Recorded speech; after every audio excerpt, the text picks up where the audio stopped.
Bom, gente, então, dando continuidade à nossa aula relacionada à virologia, eu havia comentado que agora, nesse próximo trecho, nós falaremos sobre a parte relacionada à história. Então, a descoberta do vírus. A identificação molecular ocorreu com a caracterização dos vírus bacterianos, ou seja, aqueles bacteriófagos. Então, ele foi o pontapé inicial, por ser um vírus mais fácil de se trabalhar, inclusive em laboratório, né, por estar infectando bactéria, não ter infecção com tecido humano, mesmo que você trabalhasse com cultura de tecido, mas ele apresenta um potencial risco, principalmente para quem manipula. Então, todo o material que iniciou o estudo da identificação molecular de vírus, os primeiros trabalhos foram voltados a bacteriófagos, tá? Agora, identificação molecular, mas conhecimento, né, da existência de vírus, causando inclusive doenças, a gente tem desde a época do Egito Antigo, o caso de papiros, de ilustrações, que pelo menos se sugere que sejam casos de poliomielite e papiloma que tinham sido descritos à época. Né? A gente, claro, não tem certeza, não há diagnóstico relacionado a isso, lógico, mas os desenhos e as escritas, os quais descreviam os acometimentos das pessoas na época, davam a impressão, pelo menos do ponto de vista da identificação feita, que doenças como o papiloma e a poliomielite já assolavam determinadas regiões. Tá? Agora, a descoberta, vamos dizer assim, do vírus como palavra aí, a presença de vírus, o primeiro relato, digamos assim, dos vírus, né? Então tem uma historinha que está marcada aí no texto, que vocês podem ver, 1884, ó, não tinha microscopia eletrônica, né? Então foi tudo através de um processo de análise, de dedução em cima dessa questão de vírus. Então é uma historinha que coloca Chamberlain, tá? Que ele trabalhava no laboratório do Pasteur. Então ele descobriu uma técnica em que você fazia uma filtração estéreo, que a gente chama hoje, né? Então o que ele pegava? Ele pegava um fluido, passava isso através de uma placa de cerâmica, porque a placa de cerâmica ela é porosa, mas os poros são partículas, são tamanhos diminutos mesmo, em que eles faziam a retenção de bactérias, né? Então se supunha, né, que a partir do momento em que você pegasse um fluido que estava contaminado com bactéria, com fungo, passasse por isso, o material filtrado estaria estéril, né? Lembrando que a palavra esterilidade significa ausência total, ou seja, bactéria, fungo, vírus, protozoário, ou seja, qualquer substância que poderia ser um contaminante. Então, estéril, a esterilidade é isso, o conceito de esterilidade. Então, eles levavam em consideração que se você tivesse bactérias, por exemplo, o fluido filtrado seria estéril. Então, era essa a informação. Aí, passado mais alguns anos, então isso foi feito por Chamberlain, que ele pegava essas misturas, passava e pegava o fluido para a destinação que ele fazia, ele achava que aquilo lá era estéril. Aí Ivanovski, em 1892, foi fazer o mesmo tipo de experimento. Só que daí ele pegou um extrato vegetal de planta, que no caso era uma planta de fumo, e é aquela doença do mosaico, do tabaco, que é causada por um vírus, né? Então, o que ele pegou? Ele pegou um macerado daqueles mosaicos que estavam com tecido necrosado, né? Misturou com líquido e passou por esse sistema da porcelana, esse filtro.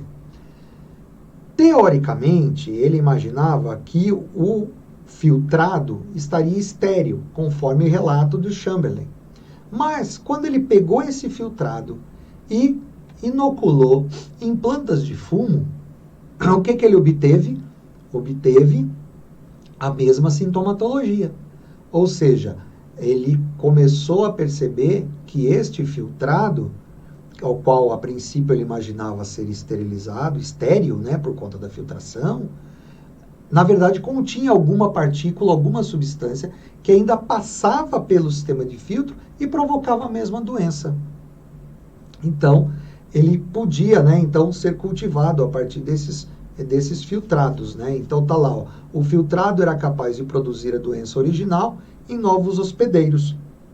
Quando repetido, as filtrações produziram o mesmo resultado e nada podia ser visto ao microscópio. Ou seja, ele olhava, parecia que não tinha nada, mas na verdade existia ali o vírus, coisa que eles não poderiam visualizar na época. Então Ivanovski e colaboradores, eles chegaram à conclusão de que havia uma forma patogênica de vida naquele filtrado. Então, e denominaram esta forma patogênica de vírus, que vem do latim, que significa fluido venenoso, ou seja, aquele fluido que causava a doença, mesmo depois de filtrado. Então, a palavra vírus tem a origem através desse experimento inicial, o qual eles perceberam que havia alguma substância que passava, uma estrutura que passava pelo filtro, não era retido e que causava doença. E que daí depois descobriu-se que era, na verdade, de fato um vírus. E que justamente os vírus, por conta de seu tamanho, eles não são retidos nesses filtros tradicionais que a gente pode usar aí de base de 22 micra, de 45 micra, ou até filtros de porcelana, tá certo? E ainda falando sobre a história de vírus, então na civilização, doenças virais sempre tiveram impacto na história da humanidade. Então a gente tem aquela gripe espanhola, né? Nós temos a ebola, nós temos dengue, tem SARS, tem o hantavírus, febre amarela. Então, ao longo da história, você tem surtos e situações que ocorreram em que os vírus são os responsáveis.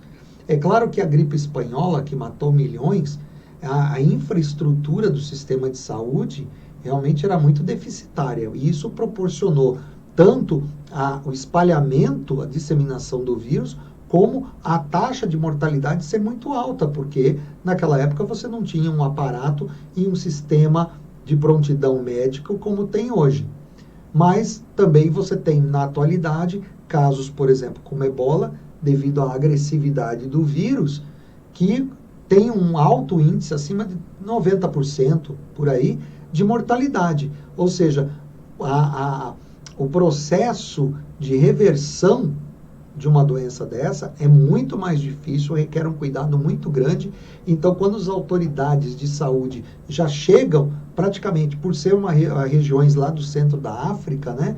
Quando as autoridades chegam, já está instalado o vírus na região, né? E como eu já falei para vocês, é muito difícil um vírus como o ebola se espalhar, porque a própria agressividade dele não permite que ele fique incubado num paciente por muito tempo, que dê tempo dele poder sair e apresentar os sintomas fora daquela área, daquele cinturão de segurança. Então, por isso, ele fica retido ali, né? O vírus fica retido e a tendência é que ele automaticamente suba, ataque num grande número de pessoas e a partir do momento que medidas profiláticas são adotadas, ele recrudesce, mas fica ali.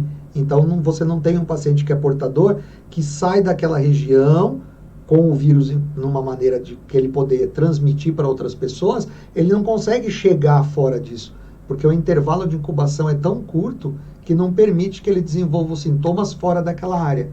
Então, a agressividade do vírus, nesse caso, foi um fator principal para que ele também não se espalhasse como se poderia projetar se ele fosse um vírus mais brando. Pela alta mortalidade que ele tem, ele poderia causar muito mais problemas do que ele causa atualmente. E a classificação de vírus, né? Então, na visão geral, como a gente classifica?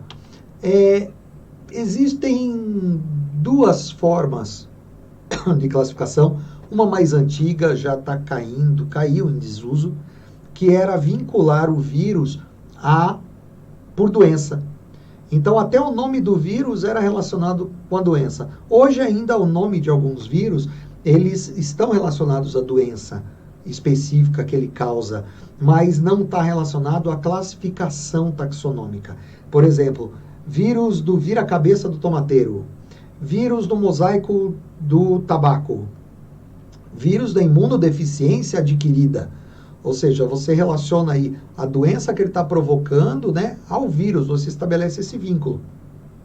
Mas, como existiam situações em que o mesmo vírus causava sintomas diferentes, dependendo do hospedeiro, ou o sintoma era idêntico em diferentes hospedeiros, ou seja, vice-versa, então eles acharam que usar esse sistema de classificação não seria viável. E por isso mesmo, eles resolveram usar outras metodologias. E quais foram elas? Estrutura, a qual eu falei lá no começo, lembra? A morfologia, o tipo de forma do vírus, se é poliédrico, icosaédrico, se é de estrutura fixa, flexível, né? Ou seja, esférica, é mais complexa, menos complexa. Ou seja, toda aquela estrutura que eu comentei lá no comecinho dessa aula de vírus, é um dos fatores para classificação. Outra é essa que está indicada aí na apresentação, que é por estrutura, que é a estrutura que eu falei, e genoma, né? Então, por genoma, justamente, como a tecnologia genética hoje avançou, então você consegue fazer todo o mapeamento genético do vírus, e aí você conseguir agrupar por similaridade os grupos diferentes, ou seja, aonde que eles apresentam diferenças e aonde eles têm semelhanças. Através disso, você consegue agrupar, né, vírus, né, e dando por isso uma determinada classificação. Então aí no slide, vocês estão vendo aí alguns livros, né, esse livro aqui, sobre a taxonomia viral, alguns reports, né, sobre classificação viral, ou seja, vários anos vão se passando, todo ano sai alguma coisa nova, uma classificação, a introdução de novos vírus que são descobertos, né? Então, atualmente, nós temos o quê? A ordem 8 vírus, 122 famílias, 35 subfamílias, 604 gêneros e 4.405 espécies. E viroides, 2 famílias, 8 gêneros e 32 espécies. Tá? É claro que isso é uma situação dinâmica. Conforme novos avanços nas ferramentas genéticas e voltadas para a virologia de uma maneira geral vão sendo descobertas e implementadas, é claro que esse processo de classificação e identificação vai se tornando mais apurado e mais detalhado. E porque eles são classificados, é claro que você tem uma correlação, o quê? A classificação dos vírus permite entendermos os principais mecanismos relacionados ao estabelecimento da infecção e da patogênese. Ou seja, quando você classifica um vírus, aí você vai estar sabendo as características dele, qual é a forma dele, como ele penetra no hospedeiro, né? Porque aquele determinado grupo ele tem similaridades de como ele penetra no hospedeiro, qual é a forma dele, qual é a estrutura genética. E com isso pode facilitar mesmo um vírus novo, mas você sabendo o encaixe dele, em qual grupo taxonômico, você pelo menos já tem a ideia básica da estrutura daquele grupo, daquele agrupamento. Então, com isso, fica muito mais simples você já, pelo menos previamente, tratar do processo de infecção, entender a patogênese dele pela estrutura ou por onde ele está encaixado, em que grupo de vírus ele está encaixado, né? Então isso nos facilita bastante o fato de você já encaixar o mais rápido possível o vírus num grupo taxonômico, você já consegue entender, poxa, o vírus faz parte desse grupo X, então quer dizer que ele tem uma formação assim, que a penetração na célula do hospedeiro pode ser essa aqui, que o genoma dele é mais ou menos esse, dando margem para que se estabeleçam terapias antes mesmo de se fazer um estudo mais aprofundado especificamente daquele vírus. Então a gente usa a base do conhecimento do grupo taxonômico, ao invés de trabalhar especificamente com ele, ok? E aqui a questão dos vírus, como se dá a entrada, vocês já viram o bacteriófago, né? Aquele reconhecimento, e eu também comentei que alguns vírus têm diferentes formas de penetração na célula hospedeira. Então, aqui a gente tem, por exemplo, um vírus de animal.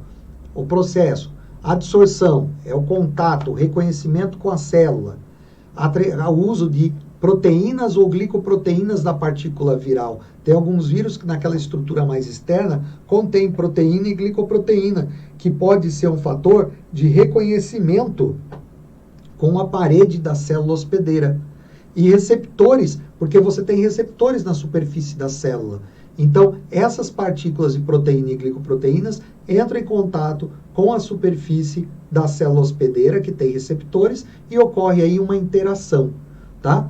A partir disso, reconhecimento, a entrada, a penetração.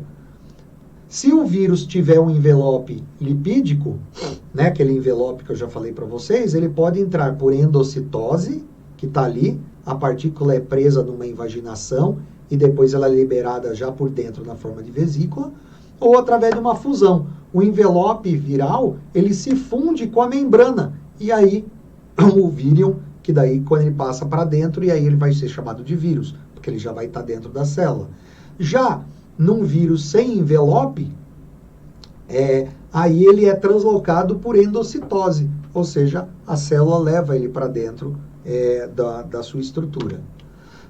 Aqui a gente tem um exemplo de uma penetração de um retrovírus de suíno por endocitose, mediada por receptor. Olha aqui, ó. Aqui você tem as proteínas da membrana e aí ocorre a endocitose, ele acaba penetrando nesta cavidade e a partir daqui ele vai entrar com a sua partícula. E aqui um herpes vírus por fusão, ou seja, a estrutura, entendeu, vamos dizer, do envelope lipídico vai se fundir com a membrana do hospedeiro e aí a partícula viral, o seu material genético, vai entrar a partir dessa fusão, tá? Então vai ser liberado para dentro da célula. Já a saída da célula, ou seja, a saída da partícula viral, ela pode se dar por um brotamento. É interessante porque aqui você tem a partícula viral e aí você começa a formar um broto, tá aqui esse brotamento, e aí ele sai já com um envelope, que é uma porção da membrana, o que vai facilitar e muito o quê? O reconhecimento por uma outra célula, porque ele está levando aqui porção da membrana do hospedeiro. Quando ele entrar em contato com outro hospedeiro, vai haver um reconhecimento dessa superfície com a outra, e pode haver uma fusão, como naquele slide anterior, né? E aqui, em caso de vírus que não tem envelope, a saída se dá por ruptura, que é o caso do bacteriófago. Um monte de vírus, pum, aí a bactéria se arrebenta. E não só o bacteriófago, qualquer outro vírus que não tem esse envelope, ele, na hora que ele é montado, é tanto vírus que a célula hospedeira se arrebenta e ele sai. Agora, quando ele tem um envelope, ele sai, ou seja, ele está formando a estrutura dele genética, vai para próximo da membrana e começa a sair esse brotamento e ele já sai com o envelope da própria célula hospedeira, pronto para ser reconhecido numa outra. É um mecanismo que a gente pode falar que é fantástico, né? Essa forma de reconhecimento da célula viral. Aqui a classificação, também não vou entrar em detalhes, são aqui alguns exemplos de famílias e os gêneros relacionados com, muitas vezes, a estrutura onde o vírus ataca. Então, enterovírus, no trato alimentar, cardiovírus, neurotrópico, rinovírus, região nasofaringeal, ou seja, as vias respiratórias superiores, hepatovírus, o vírus da hepatite, no fígado e assim por diante. A visualização, microscopia eletrônica, então vocês estão vendo aí alguns vírus com a sua fotomicrografia, papiloma, adenovírus, herpes, vírus da influenza, que é a gripe, né? Os critérios de classificação, ou seja, aquela questão da simetria helicoidal, da questão da forma. Outras formas aqui, ó, vocês estão vendo como varia bastante o icosaédrico, Então você pode ter diferentes planos e cada um deles é uma espécie diferente, é um grupo diferente. Então a variação da angulação, a variação do distanciamento aqui, do ângulo, tudo isso é levado em consideração para que ele seja classificado. Tá? O capsídeo, né, que é a estrutura do capsídeo, que é aquela capa não a capa, é uma capa proteica, né, que são formados por capsômeros. Você pode ter aí, olha, você pode ter matrizes de reconhecimento de outras estruturas que servem, né, para glicoproteínas, lipídios, que podem servir justamente para reconhecimento entre o vírus e o hospedeiro. Esse aqui é o exemplo de um HIV, tá? Aqui os principais vírus. Então a gente está levando aqui em consideração, é muito legal essas duas tabelas, porque leva em consideração a proporcionalidade. Então olha só, esse aqui é o vírus que infecta a bactéria. Então imagina que a bactéria deve ser uma coisa enorme aqui do lado. E aí você tem, olha o tamanho desses outros vírus aqui, tá? Então você tem herpes, o vírus do purivírus, parvovírus, da parvovirose, né, causada também em cães, né? Então, você tem outros, o baculovírus aqui, ó, baculovírus, que é um vírus que mata insetos, né? Principalmente, ele é utilizado no biocontrole. Tem o baculovírus anticárcia, que é um tipo de vírus que ataca uma lagarta, que ataca a doença da soja, me parece, e você pulveriza esse vírus na soja. Quando o inseto vai e se alimenta da folha, ele ingere partículas virais e ele acaba morrendo. Aí você, para reproduzir mais esse vírus, você pega as lagartas mortas, congela. No outro período, quando você for pulverizar, você pega essas lagartas congeladas, bate no liquidificador com uma água limpa, faz um caldo, coa, e aí você vai ter aquela parte mucilaginosa da lagarta batida no liquidificador, é separada, e o filtrado, igual o experimento lá da descoberta do vírus, aquele caldo você dilui na água e pulveriza, ou seja, você vai estar pulverizando partículas virais na superfície das folhas, esperando que novas lagartas venham, se alimentem e morram também. Então, aí tem o principal esquema dos vírus. Outros vírus também, então isso não é um detalhamento muito grande, e eu espero que vocês tenham compreendido uma visão geral que a gente está dando a respeito dos vírus, e vamos aguardar então a próxima sequência de aulas sobre novos assuntos depois. Ok, gente? Valeu, até mais.